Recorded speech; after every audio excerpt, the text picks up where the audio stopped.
Hello students, आज मैं metallurgy का 5th पार्ट लेकर आया हूं जिसमें हम मेटलर्जी के 3 स्टेप्स के बारे में पढ़ने वाले हैं। तो स्टूडेंट्स, मैंने अपने प्रीवियस वीडियो में मेटलर्जी क्या होता है, और क्या होता है, मिनरल्स क्या होता है, सारी बातें मैंने डिस्कस करके रखी हैं। आप वो सभी वीडियो जरूर देख लें, तभी आपको आज का वीडियो समझने में अच्छा होगा। तो इसके पहले वाले वीडियो में मैंने स्टेप 1 के बारे में डिस्कस किया था। स्टूडेंट्स, मेटलर्जी के 3 स्टेप होते हैं। स्टेप 1 के बारे में मैंने डिटेल डिस्कस कर रखा है पार्ट 4 में। आप YouTube में सर्च कर सकते हैं केमिस्ट्री वाला गुरु, और मैंने उसमें प्लेलिस्ट में भी सारे वीडियो को अरेंज कर दिया है, आप उसे रेफर कर लें। चलिए स्टार्ट करते हैं। आज का वीडियो ज्यादा इंपॉर्टेंट है, हो सकता है वीडियो थोड़ा लंबा भी बने, क्योंकि आपको डिटेल स्टडी करना है, और डिटेल स्टडी करने के लिए आपके पास में टाइम का बाउंडेशन नहीं होना चाहिए। आप ये ना सोचे कि सर वीडियो लंबा है, समय आप लगाएंगे तभी आपको उसका रिजल्ट अच्छा मिलेगा। तो स्टेप 2 में क्या करना है स्टूडेंट, सुनिए ध्यान से। हमारे पास में क्या है, मैं आपको थोड़ा सा रिवाइज करा देता हूं। हमारे पास में क्या है, जैसे ही आप अर्थ से, खदान से आप मेटल के ओर्स निकालते हैं तो उसमें बहुत सारी गंदगी होती है। तो सबसे पहले स्टेप में हम उसमें से कुछ गंदगी को, जो इंप्योरिटीज होते हैं, उसको हम साफ करते हैं और अयस्क की सांद्रता को बढ़ा लेते हैं। यहां तक हमने सीख लिया था। कैसे बढ़ाते हैं ये सभी बातें हमने पिछले वीडियो में डिस्कस किया है। अब जो सांद्रित ओर है, जिसकी सांद्रता अब बढ़ चुकी है, जो भी इंप्योरिटीज हैं अब वो अलग हो चुके हैं, अब उसमें से मुझे मेटल प्राप्त करना है। यही स्टेप 2 है। तो स्टेप 2 में हमको क्या करना है स्टूडेंट, जैसे ही मेरे पास में कंसंट्रेटेड ओर मिल जाए, कंसंट्रेटेड ओर को मुझे मेटल ऑक्साइड में कन्वर्ट करना पड़ता है। तो सारी बातों को मैं एग्जांपल से एक्सप्लेन करने वाला हूं, बस अभी पहले तो आप सुन लो क्या है।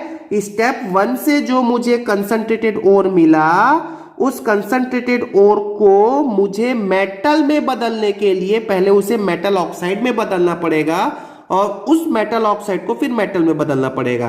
तो कुल मिला के स्टेप 2 में कंसंट्रेटेड ओर, सांद्रित ओर से मेटल प्राप्त करने के फिर से 2 स्टेप हैं। 2 स्टेप कौन कौन सा है यहां मैं लिख देता हूं। ये हो गया स्टेप 1। ये स्टेप 1 में आपको कंसंट्रेटेड ओर से मेटल ऑक्साइड में बदलना है। फिर आप स्टेप 2 में इसी मेटल ऑक्साइड को किस में बदलने वाले हैं स्टूडेंट्स, मेटल में बदलने वाले हैं। तो इस तरीके से आपको मेटल मिल जाएगा, लेकिन ये बिल्कुल शुद्ध मेटल नहीं होगा, उसको फिर हमको प्योर करना होता है, जो स्टेप 3 में हम करेंगे। ठीक है, तो फिर से मैं एक बार बोल देता हूं। स्टेप 2 के 2 अलग स्टेप है। तो कंसंट्रेटेड ओर को पहले मेटल ऑक्साइड में बदलना है, फिर मेटल ऑक्साइड को मेटल में बदलना है। ठीक है, अब यहां पर अगली बात सुनना। जो कंसंट्रेटेड ओर को मेटल ऑक्साइड में बदलने के 2 ऑप्शन हैं। क्या क्या 2 ऑप्शन है, इसी के लिए मैंने यहां पर 2 एरो बनाकर रखे हैं। तो ऑप्शन 1 है कैल्सिनेशन। क्या होता है ऑप्शन 1? कैल्सिनेशन। याद रखने वाले हैं कैल्सिनेशन, बहुत ही सिंपल है। बस आपको नाम डिफिकल्ट लग रहा होगा, कोई बात नहीं, नाम तो मैं आपको ठीक है याद तो करना ही पड़ेगा।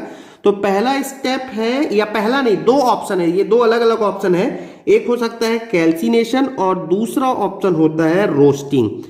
क्या होता है? रोस्टिंग। तो ये, इसे हम हिंदी में क्रमशः इसको हम बोलते हैं भर्जन क्रिया। क्या बोलते हैं? भर्जन। ये आपके सिलेबस में भी लिखा हुआ है। इसको हम बोलते हैं भर्जन क्रिया या भर्जन प्रोसेस भी बोलते हैं। ठीक है, और हम इसे बोलते हैं निस्तापन। हिंदी में हम इसे बोलते हैं निस्तापन। निस्तापन बहुत ही इंपॉर्टेंट है स्टूडेंट्स, ये निस्तापन। तो अब आपको समझ में आ गया होगा क्या स्टूडेंट्स, कि कंसंट्रेटेड जो ओर है उसको मेटल ऑक्साइड में बदलने के 2 तरीके हो सकते हैं, या तो ये या तो ये, दोनों एक साथ नहीं, या तो ये या तो ये। अब कैल्सिनेशन, निस्तापन क्या होता है और रोस्टिंग क्या होता है, इसको आप पहले तो इसका डेफिनेशन सुने और उसके बाद इसका एग्जाम्पल देखेंगे। तो आपको क्या करना है स्टूडेंट्स, कि कंसंट्रेटेड ओर को सीधा सीधा हीट करना है। क्या करना है? हीट करना है। हीट का सिंबल होता है, ये हीट होता है। तो इसमें भी गर्म करना है, इसमें भी गर्म करना है।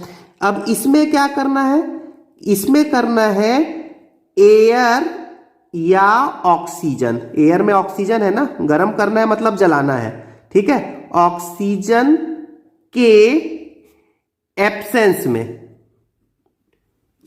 ठीक है, आपको हीट करना है इसे एयर या ऑक्सीजन के एब्सेंस में, और इसे ही यहां पर भी आपको हीट ही करना है एयर या ऑक्सीजन। एक्चुअली में ऑक्सीजन बोलने का मतलब ये है क्योंकि दहन होता है ना, यहाँ पे गर्म करना है, जलाना है, तो ऑक्सीजन की जरूरत पड़ती है। तो यहाँ पे ऑक्सीजन की अनुपस्थिति में आपको हीट करना है और यहाँ पर एयर या ऑक्सीजन की उपस्थिति में आपको गर्म करना है। तो ये समझ में आ गया, ठीक है, क्लियर हो गया ये बात। चलिए अब इसका एग्जाम्पल देख लेते हैं। एग्जाम्पल बताने के पहले मैं एक बार फिर से बोल देता हूं, कैल्सिनेशन क्या है, कैल्सिनेशन का डेफिनेशन क्या है, ये कई बार एग्जाम में आ जाता है। जो सांद्रित ओर है उसे वायु की अनुपस्थिति में गर्म करके, वायु की अनुपस्थिति में गर्म करके मेटल ऑक्साइड में बदलना, उसे ही हम कैल्सिनेशन कहते हैं। लेकिन एक बात यहां पर कंडीशन याद रखोगे, क्या कंडीशन, कि आपको उतना ही गर्म करना है ताकि जो कंसंट्रेटेड ओर है वो मेल्ट ना हो जाए। समझ में आ रही बात? आप खुद सोचो ना, यदि आप किसी चीजों को गर्म कर दोगे तो वो पिघलने लगेगा। तो आपको यहां पर गर्म करना है, इतना गर्म करें ताकि वो ना पिघले, मतलब उसके मेल्टिंग पॉइंट से कम तापमान पर गर्म करना है। अरे जब यदि आप ज्यादा गर्म कर दोगे तो धातु तो पिघल जाएगा ना, तो धातु को पिघलाना नहीं है।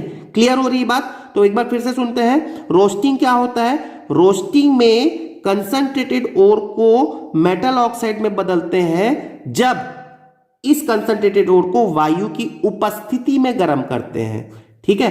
तो इन दोनों से क्या होगा वो अब हम एग्जाम्पल से समझ लेते हैं। तो एग्जाम्पल सुने स्टूडेंट्स, एग्जाम्पल बहुत इंपॉर्टेंट है। सपोज एग्जाम्पल से ही आपको समझ में आएगा। सपोज मेरे पास में Al2O3.2H2O है, ठीक है ना। ये एग्जाम्पल से आपको कुछ रिवीजन भी हो जाएगा, याद होगा ये क्या है, ये है बॉक्साइड। बॉक्साइड क्या होता है स्टूडेंट्स, याद होगा, बॉक्साइड होता है एल्यूमिनियम का ओर होता है। यदि आप इसे गर्म कर दो, आपको सिर्फ गर्म करना है, एयर के अनुपस्थिति में, मतलब ऑक्सीजन यहां पर नहीं लेना है, सिर्फ गर्म कर दोगे तो पानी निकल जाएगा, वाटर वाष्पित होकर निकल जाएगा और क्या बन जाएगा स्टूडेंट्स, Al2O3 बन जाएगा। अब Al क्या है, देखो मेटल है, और ऑक्सीजन क्या है, ऑक्सीजन इसके साथ में जुड़ा है, मतलब देखो क्या मिल गया मेरे को, मेटल ऑक्साइड मिल गया। क्लियर हो गया ना। चलिए और एग्जांपल देख लेते हैं। जैसे मैंने कहा कि सपोज मेरे पास में कैल्शियम कार्बोनेट है, इसको हम वैसे तो कैल्शियम कार्बोनेट ना बोल के इस चैप्टर में लाइमस्टोन बोलने वाले हैं। ये आपको भी मैंने बता रखा है कि ये कैल्शियम का ओर है। अब लाइमस्टोन को आप कुछ नहीं करना है, एयर की अनुपस्थिति में गर्म कर दो तो क्या मिल जाएगा आपको, क्या मिल जाएगा आपको, कैल्शियम ऑक्साइड मिल जाएगा और CO2 बनकर बाहर निकल जाएगा, यहाँ पे H2O बाहर निकल जाएगा, ठीक है। तो देखो अल्टीमेटली आपको क्या मिल गया, मेटल का ऑक्साइड मिल गया कि नहीं मिल गया, ठीक है। तो इस तरीके से आप क्या करते हैं, आप करते हैं निस्तापन, एयर की अनुपस्थिति में मेटल ऑक्साइड में कन्वर्ट करते हैं ओर्स को। बहुत सारे एग्जांपल्स हैं हमारे पास स्टूडेंट। सपोज मैं बोलता हूं मेरे पास में ZnCO3 है, ये कैलामाइन, आपको ये सारे एग्जांपल मैं वही ले रहा हूं जो आपके ACF में किसी न किसी फॉर्म में पूछे हैं। यदि कैलामाइन को मैं गर्म करूं तो ये क्या मिल जाना है स्टूडेंट्स, जिंक एक मेटल है तो जिंक ऑक्साइड मिल जाएगा और CO2 मिल जाएगा। तो अल्टीमेटली एयर की अनुपस्थिति में गर्म करने का ये सब एडवांटेज है कि मैंने मेटल को उसके ऑक्साइड्स में कन्वर्ट कर दिया। चलिए स्टूडेंट्स अब हम एग्जाम्पल देख लेते हैं रोस्टिंग का।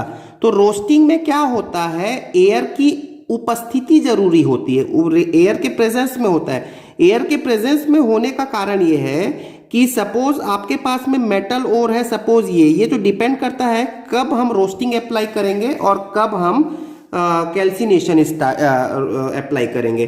तो सपोज इस टाइप का यदि इम्प्यूरिटी है या इस टाइप का मेटल ओर है तो इसको आप क्या कर दें, गर्म कर दें, क्या ले लें, और इसकी उपस्थिति ले लें, ऑक्सीजन की उपस्थिति, एयर के प्रेजेंस में इसको गर्म करना है। तो जिंक जो है वो ऑक्सीजन के साथ में क्या बना लेगा स्टूडेंट, ZnO बना लेगा, मेटल ऑक्साइड में कन्वर्ट हो गया। और ये जो सल्फर है ये ऑक्सीजन के साथ में SO2 बनकर निकल जाएगा।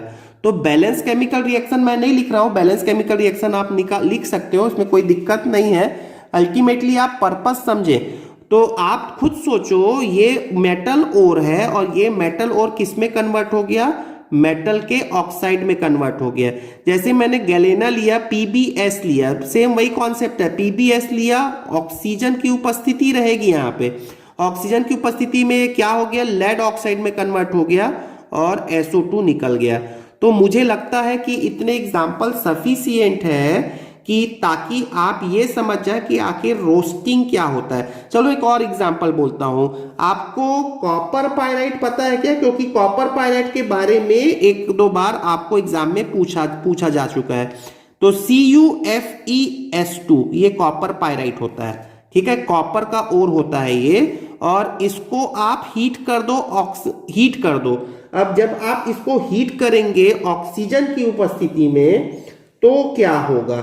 तो पहले तो आपको जैसे ही हीट करोगे ये CuS में टूट जाएगा और FeS में टूट जाएगा और S में टूट जाएगा। रिएक्शन को बैलेंस करना चाहे तो आप कर सकते हैं। जैसे मैंने बोला कि यहाँ पर सल्फर को यदि बैलेंस करें तो ये हो जाएगा 2, ये हो जाएगा Cu2S हो जाएगा, एक्चुअली में ये Cu2S होगा और 2Fe, ठीक है। तो बैलेंस करने वाली बात है।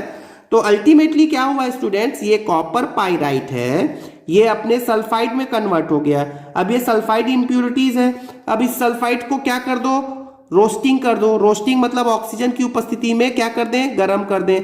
तो ये Cu2O जो है वो CuO में कन्वर्ट हो जाएगा और Fe जो है वो FeO में कन्वर्ट हो जाएगा। तो इस तरीके से आप कॉपर पाइराइट को उसके मेटल ऑक्साइड में कन्वर्ट कर सकते हैं। तो अल्टीमेटली स्टूडेंट्स ये है कि आप यहां पर केवल इस बातों को ध्यान दें, क्या हो गया कि कंसंट्रेटेड मेटल ओर को आपको मेटल ऑक्साइड में बदलना है। और मेटल ऑक्साइड में बदलने के दो ऑप्शन, एक तो कैल्सिनेशन और एक रोस्टिंग। कैल्सिनेशन ऑक्सीजन की अनुपस्थिति में, रोस्टिंग ऑक्सीजन की उपस्थिति में।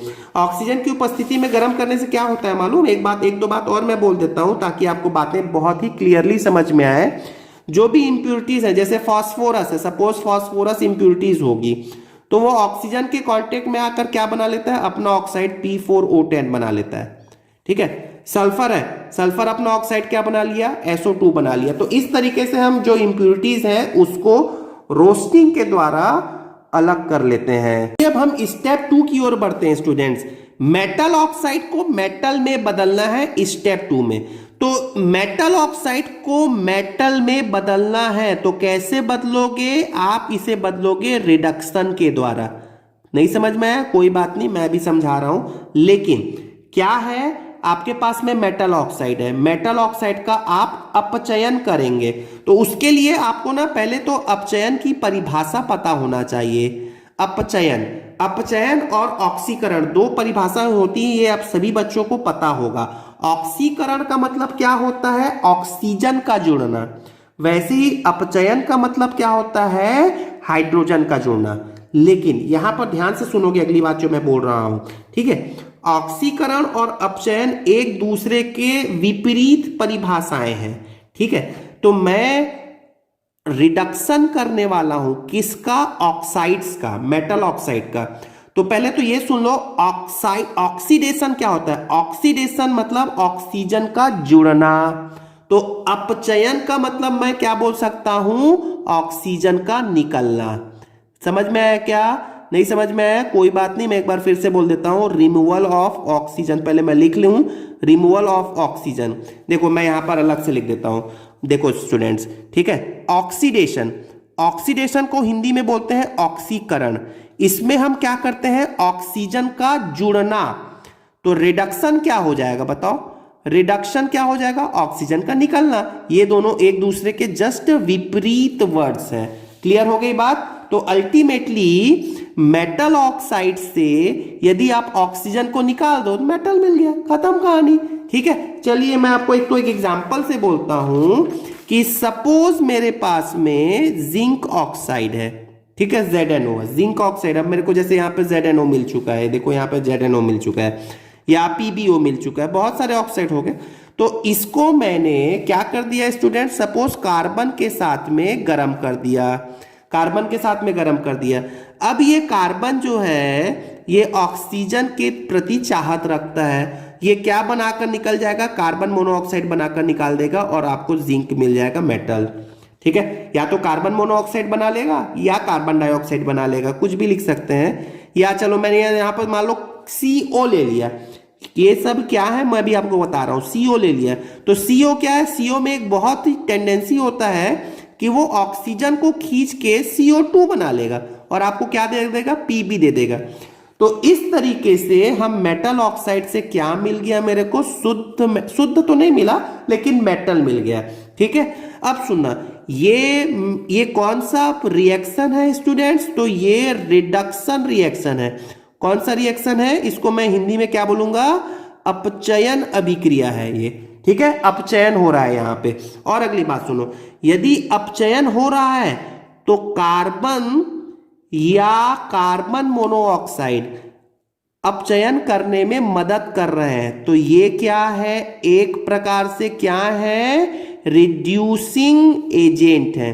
ठीक है, रिड्यूसिंग एजेंट मतलब क्या है स्टूडेंट्स, इसको हम हिंदी में बोलते हैं अपचायक कहते हैं। क्लियर हो रही है बात, ठीक है, अपचायक। तो किसी ना किसी अपचायक की उपस्थिति में मेटल ऑक्साइड जो है वो मेटल में बदलता है। अब एक बहुत इंपॉर्टेंट बात सुनना, मैं क्या कहने वाला हूं, ठीक है, एक परिभाषा सुनना मेरे से, सुनो ध्यान से। क्या हुआ कि मेटल ऑक्साइड को अपचयन करके मेटल में बदलना, ये एक प्रक्रम हो गया, स्टेप 2 में यही तो हो रहा है। इस प्रक्रम को हम बोलते हैं, मैं यहां पर लिख दे रहा हूं, इस प्रक्रम को हम बोलते हैं पायरोमेटलर्जी, PYRO, पायरोमेटलर्जी। तो ये भी कई बार आ जाता है एग्जाम में, व्हाट इज पायरोमेटलर्जी, मतलब निम्न में से कौन सा पायरोमेटलर्जी है। तो पायरोमेटलर्जी किसे कहते हैं, मेटल ऑक्साइड को मेटल में बदलना, किसके द्वारा, रिडक्शन के द्वारा। अब रिडक्शन हो रहा है तो किसकी उपस्थिति में हो रहा है, एक स्वीटेबल रिड्यूसिंग एजेंट की उपस्थिति में अपचयन हो रहा है। क्लियर हो गया आपको बात, तो समझ में आ रही। पायरोमेटलर्जी क्या होता है, पायरोमेटलर्जी मेटल ऑक्साइड को मेटल में बदलना अपचयन के द्वारा, किसकी उपस्थिति में, एक सुइटेबल रिड्यूसिंग एजेंट की उपस्थिति में। तो स्टूडेंट्स मेरे पास में सुइटेबल रिड्यूसिंग एजेंट के लिए अब 2 ऑप्शन है। कौन कौन सा, एक अच्छा ऑप्शन है, एक अच्छा ऑप्शन है कि कार्बन एक सस्ता, एक अच्छा रिड्यूसिंग एजेंट है। जो क्यों रिड्यूसिंग एजेंट है, क्योंकि कार्बन में ऑक्सीजन के प्रति चाहत बहुत होती है, ये कहीं से भी ऑक्सीजन को आसानी से खींचकर या तो कार्बन मोनोऑक्साइड बना लेगा या तो क्या बना लेगा, कार्बन डाइऑक्साइड बना लेगा। तो ये एक अच्छा रिड्यूसिंग एजेंट है। ब्लास्ट फर्नेस जब आप पढ़ेंगे, वात्य भट्ठी जब मैं आपको पढ़ाने वाला हूं अगले वीडियो में आयरन के लिए, तो इसका यूज होने वाला है। ठीक है, इसलिए अब इसको ध्यान से सुन लो क्योंकि सारे वीडियोस एक दूसरे से रिलेटेड है। वैसे ही कार्बन मोनोऑक्साइड भी एक अच्छा क्या है, अपचायक है, क्योंकि कार्बन मोनोऑक्साइड ऑक्सीजन के साथ में तुरंत जुड़कर कार्बन डाइऑक्साइड बना लेता है। इसी प्रकार स्टूडेंट सुनने वाले हैं एल्यूमिनियम। एल्यूमिनियम भी एक अच्छा रिड्यूसिंग एजेंट है। क्या है, एक अच्छा अपचायक है। जैसे मैं आपको बोलता हूं, मेरे को जैसे क्रोमियम का ऑक्साइड है Cr2O3, क्रोमियम का ऑक्साइड है और इसको मैंने एल्यूमिनियम के साथ में अपचयन कर दिया, तो एल्यूमिनियम एक अच्छा अपचायक है जो इसके ऑक्सीजन को खींच लेगा और क्या बना लेगा, Al2O3 बना लेगा। और आपको ये क्रोमियम एक मेटल है जो क्रोमियम आपको दे देगा। क्लियर हो रही है बात। तो इस टाइप से आप ज्यादातर केस में कार्बन और एल्यूमिनियम को ही यूज करते हैं। जब हम एल्यूमिनियम को यूज करते हैं, जब हम एल्यूमिनियम को as a reducing agent use करते हैं, तो उस अभिक्रिया को हम बोलते हैं गोल्ड-स्मिथ एल्यूमिनोथर्मिक प्रोसेस। क्या कहते हैं स्टूडेंट्स, क्या कहते हैं, मैं यहां पर लिख देता हूं, gold-Smith alumino thermic process. Clear हो गई बात? ठीक है, तो मैंने काफी सारी बातें इसमें आपको समझा दी हैं, लेकिन आप चिंता ना करें, केवल समरी ये है कि कंसंट्रेटेड ओर को पहले मेटल ऑक्साइड में बदलो, फिर मेटल ऑक्साइड को मेटल में बदलो। देखो मैं आपको एक बार समरी कर देता हूं, फिर आपको पूरी बातें समझ में आ जाएंगी। आप बस इतना याद रखो, ये वाला जो सेक्शन है इसको बस याद रखो। कंसंट्रेटेड ओर स्टेप 1 में मेटल ऑक्साइड में बदला, मेटल ऑक्साइड मेटल में बदला। मेटल को कंसंट्रेटेड ओर को मेटल में बदलने के दो ऑप्शन, रोस्टिंग, कैल्सिनेशन। कैल्सिनेशन में ऑक्सीजन की अनुपस्थिति, जिसमें वाटर का पार्ट या कार्बन डाइऑक्साइड ये सब निकल जाएगा, जहां जैसे मैंने नीचे एग्जांपल में बताया है। रोस्टिंग में ऑक्सीजन की उपस्थिति लेना है, ठीक है। उसके बाद मेटल ऑक्साइड को मेटल में बदलने के लिए रिड्यूसिंग एजेंट की जरूरत पड़ेगी। तो आई होप आपको यहां तक की सारी बातें समझ में आ गई होंगे।